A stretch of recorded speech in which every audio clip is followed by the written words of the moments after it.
Hello students, good morning. आज का जो हमारा टॉपिक है वो है the desert. Lesson number 3। Desert का मतलब होता है मरुस्थल यानी रेगिस्तान। हमारी दुनिया के अंदर बहुत से मरुस्थल पाए जाते हैं, जिनमें से दो नाम प्रमुख हैं, शायद आपने भी सुना होगा। एक तो है थार और एक है सहारा मरुस्थल। हमारे इंडिया में भी एक जो चाइना और इंडिया के बॉर्डर पे मिलता है, जिसको हम लद्दाख बोलते हैं, वो भी एक मरुस्थल है। वो काफ़ी ठंडा मरुस्थल है। who those of us who live in regions covered with forest and surrounded by hills may find it difficult to imagine what a desert is really like। ये कहता है कि हम में से वो लोग जो उन क्षेत्रों में रहते हैं जो वनों से ढके हुए हैं। रीजन्स मीन क्षेत्र, कवर्ड मीन ढके हुए, फॉरेस्ट मीन वन, एंड सराउंडेड बाय हिल्स और जिनके चारों तरफ पहाड़ियाँ हैं, may find it difficult to imagine what a desert is really like. उनके लिए ये अंदाज़ा लगाना या कल्पना करना मुश्किल होता है कि रेगिस्तान वास्तव में होता कैसा है। The popular belief is that it is an endless stretch of sand. बहुत से लोगों का ये मानना है कि ये एक रेत का एक बहुत बड़ा फैलाव होता है। एंडलेस मीन अंतहीन, यानी कि जिसका अंत नहीं होता। वेयर नो रेन फॉल्स, जहाँ पर कोई वर्षा नहीं होती। And there for no vegetations growth, और वहाँ कोई पेड़ पौधे या फल सब्जियाँ भी नहीं होती। It is dry, hot, waterless and without shelter. ये एक सूखा, पानी रहित और बिना घर का ही कोई मैदान होता है। But this is not entirely correct, लेकिन ये वास्तव में सच नहीं है। For those who have studied it, उनके लिए जिन्होंने इस पर अध्ययन किया है, the desert can be a beautiful place. रेगिस्तान या मरुस्थल एक सुंदर जगह हो सकती है। It is the home of variety of peoples, animals and plants that have learned to live under very hot and dry conditions. ये उन विभिन्न लोगों के लिए या विभिन्न पशुओं के लिए या पेड़ पौधों के लिए एक अच्छा स्थान, घर हो सकता है, जिन्होंने इस गर्म और सूखे परिस्थिति में रहना सीख लिया है। चलिए इससे रिलेटेड मैं आपको एक दो वीडियो दिखाता हूँ। ये देखिए, बहुत से लोगों का मानना है कि रेगिस्तान इस तरह का होता है, और वास्तव में होता भी है, क्योंकि यहाँ हमें कोई भी पेड़ पौधे दिखाई नहीं दे रहे हैं। सिर्फ रेत ही रेत, जहाँ तक हमारी नज़र जा रही है सिर्फ रेत दिखाई दे रहा है। तो ये, लेकिन ऐसा पूर्णतया सच नहीं है। रेगिस्तान और भी हो सकता है। देखिए दूसरा वीडियो है। इसमें ये देखिए कि जिस प्रकार से जब बारिश हो रही है तो ये जो रेगिस्तानी इलाका किस प्रकार से हरा भरा हो गया है। इसमें बारिश की वजह से हमने जो पहला वीडियो देखा उसमें देखा था कि भी पूरा रेतीला इलाका है, लेकिन बारिश होने के बाद यहाँ पूरी तरह से हरा भरा इलाका हो गया है। यहाँ के जो जंगल हैं, पेड़ पौधे हैं, पूरी तरह से भर गए हैं, हरे भरे हो गए हैं। The ground is not always hidden by a cover of grass। ये सच है कि ये जो मैदान होता है ये हमेशा घास से ढका हुआ नहीं होता। Plants and trees as it is in other climates, जैसे कि दूसरी जगह जलवायु होती है वैसे इस तरह यहाँ पर पौधे और वृक्ष भी नहीं होते हैं। But whenever it rains which is rare, desert flower bloom and the sight can be as rewarding as that of any tropical garden। लेकिन जब भी यहाँ कभी वर्षा होती है जो बहुत कम होती है, रेयर मीन बहुत कम, डेजर्ट फ्लावर ब्लूम, यहाँ के जो रेगिस्तानी फूल होते हैं वो खिल उठते हैं।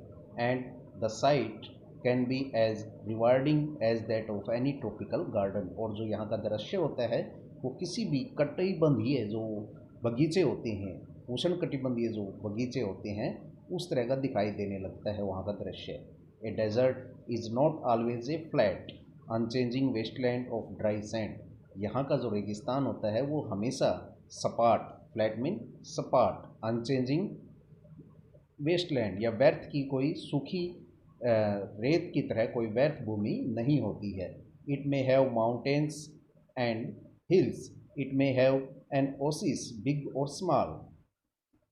यहाँ पर्वत और पहाड़ हो सकते हैं। It may have an Oasis, यहाँ सागर भी हो सकता है, बिग और स्मॉल, छोटा या बड़ा।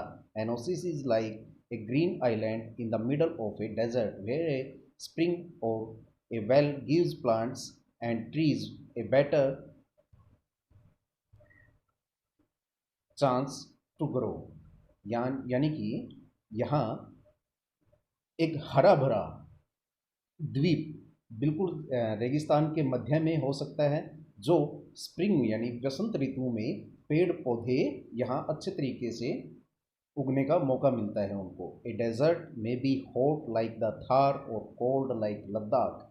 रेगिस्तान थार की तरह गर्म और लद्दाख की तरह ठंडा हो सकता है। But generally speaking, if a place has little or no water and vegetation, people usually call it a desert. लेकिन सामान्यतः ऐसा कहा जाता है कि जहाँ पर पानी और फल सब्जियाँ ना होती हों, लोग उसको रेगिस्तान ही कहते हैं। Some desert are almost totally without water. कुछ जो रेगिस्तान होते हैं वो लगभग बिना पानी के ही होते हैं। In such places strong winds blow raising heaps of sand and depositing them as mounds. यहाँ इस प्रकार से तेज़ हवाएं चलती हैं और अपने साथ रेत के ढेर लेकर के एक टीले का निर्माण करती हैं। माउंट्स मीन होता है टीला, और हिप्स मीन होता है ढेर, और सैंड मीन रेत। These are called sand dunes. इनको रेत का टीला कहा जाता है या रेतीला तूफान कहा जाता है। That shift and move endlessly across the desert, जो इधर उसे उधर अंतहीन रेगिस्तान में घूमता रहता है। Few plants can survive on such dry shifting Sands. कुछ पौधे यहाँ सूखे और इस रेतीले इलाके में जिंदा रह सकते हैं। इस से रिलेटेड एक वीडियो है, वो आप देखिए। ये देखिए, ये जिस प्रकार से एक रेगिस्तानी इलाका है और रेत हवा में उड़ रहा है। ये रेत एक जगह से दूसरी जगह जाकर के एक माउंट्स का निर्माण करता है, यानी कि टीले का निर्माण करता है। ये बिल्कुल सैंड ड्यून्स है, जिसे आप देख रहे हैं रेत उड़ता हुआ है, इसी को सैंड ड्यून्स बोलते हैं, यानी रेतीला तूफान बोलते हैं। और यही इधर से उधर घूम करके रेत को उड़ा करके टीलों का निर्माण करता है। All living things need water in order to survive. हर जीवित वस्तु को जिंदा रहने के लिए पानी की आवश्यकता होती है। The few plants and animals that live in desert have developed the ability to require less water than most plants and animals. कुछ पौधे और जो पशु होते हैं वो रेगिस्तान के अंदर उन्होंने अपना जीवन जीने के तरीके को विकसित कर लिया है, यानी योग्यता हासिल कर ली है। The camel, popularly known as the ship of desert, ऊँट जो सामान्यतः प्रसिद्ध है रेगिस्तानी जहाज के नाम से, can drink a lot of water at one time. वह एक समय में बहुत सारा पानी पी सकता है। Camels can do without water for days together, यानी ऊँट काफ़ी दिनों तक बिना पानी के रह सकता है। The reason is they sweat very little. तो इसका कारण ये है कि उनको पसीना बहुत कम आता है। We sweat because we must keep our body temperature constant. हमें पसीना आता है क्योंकि हमें अपने शरीर के तापमान को नियंत्रण में रखना पड़ता है। We sweat when it gets hot. जब गर्मी होती है तो हमें पसीना आता है। And this cools the body, और इससे हमारा शरीर ठंडा होता है। Camels can stand high body temperature, लेकिन इसके विपरीत ऊँट का जो है वो शारीरिक तापमान बहुत ऊंचा होता है। They don't need to sweat and can therefore retain the water they drink for long periods of time.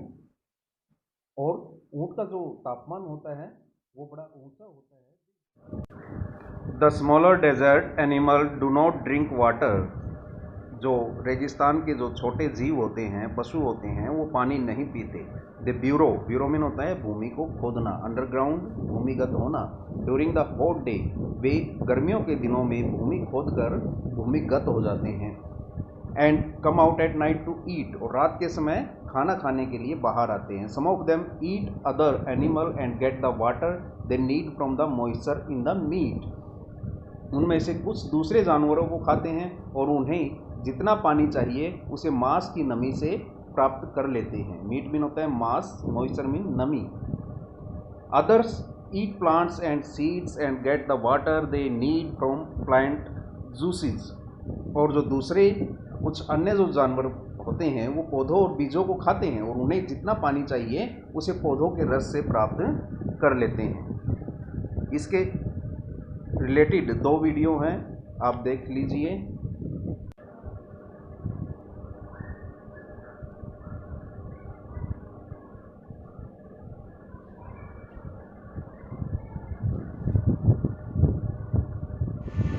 इस देखिए यहाँ हमें दूर दूर तक पानी दिखाई नहीं दे रहा है, सिर्फ रेतीला इलाका है, जबकि यहाँ ऊंट स्वयं को अपने आप को मतलब बिना पानी के रखे हुए है।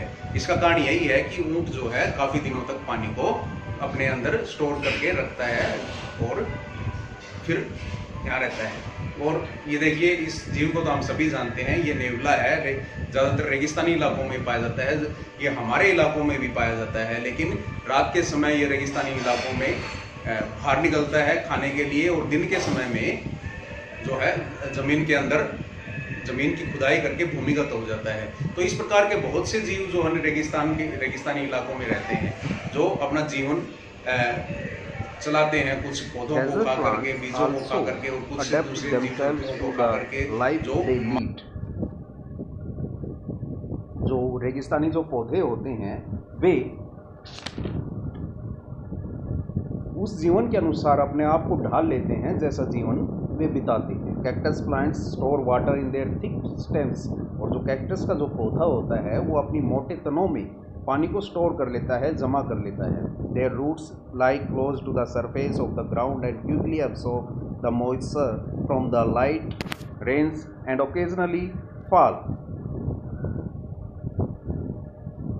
उसकी जड़ें भूमि की ऊपरी सतह के पास ही होती हैं और जल्दी से हल्की वर्षा की नमी को अपने अंदर सोख लेती है। The major feature of all desert is of course dryness and variations of temperature. उनका सूखापन यानी मरुस्थलों का सबसे बड़ा जो गुण होता है उनका सूखापन और तापमान में परिवर्तन होता है। In the air, in humid climates, the moisture in the air acts like a blanket and protects the earth's surface from the hot rays of the sun. गीली जलवायु में यानी गीली जब नमी होती है जलवायु में, हवा की नमी उनका एक लबादा बना देती है, लबादा बनाने का कार्य करती है। लबादा जैसे कह सकते हैं आवरण, और भूमि की ऊपरी सतह की सूर्य की गर्म किरणों से उनकी रक्षा करती है। The absence of this blanket in desert and desert lands causes the desert to heat up rapidly during the day and to cool off rapidly at night. गीली जलवायु में मरुस्थल में इस आवरण की यानी इस लबादे की जब अनुपस्थिति होती है, मरुस्थल को दिन में तेजी से गर्म करने और रात को ठंडा होने का यही कारण होता है। Deserts are an important part of nature's great plan. They are there like the dense forest and the deep oceans. मरुस्थल प्रकृति की महान योजना का एक महत्वपूर्ण हिस्सा है। They are there like the dense forest and the deep oceans. वे सघन वनों यानी गहरे वन की भांति और गहरे महासागरों की भांति होते हैं। Just because they are hot and dry, क्योंकि वो सूखे और गर्म होते हैं, one should not look upon them as useless parts of the earth. तो हमें उनको धरती का एक यूजलेस हिस्सा नहीं मानना चाहिए। कैक्टस से रिलेटेड भी एक वीडियो है, वो भी ज़रूर देखिए। ये कैक्टस का पौधा है जो रेगिस्तानी इलाकों में पाया जाता है और अपने अंदर ज़मीन के अंदर से पानी सोख करके अपने मोटे तनों में स्टोर कर लेता है और इससे ये अपना मतलब जीवित रहता है ये।